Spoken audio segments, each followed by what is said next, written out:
Welcome, today in front of me BLACKVIEW A70, and I'll show you how to unblock number on this device. So first, let's open the phone application, and after that, here tap on the right upper corner on three dots.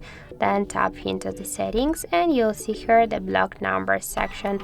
Now just to remove one from these numbers, you should click here only once on this X icon and confirm your action by click to unblock.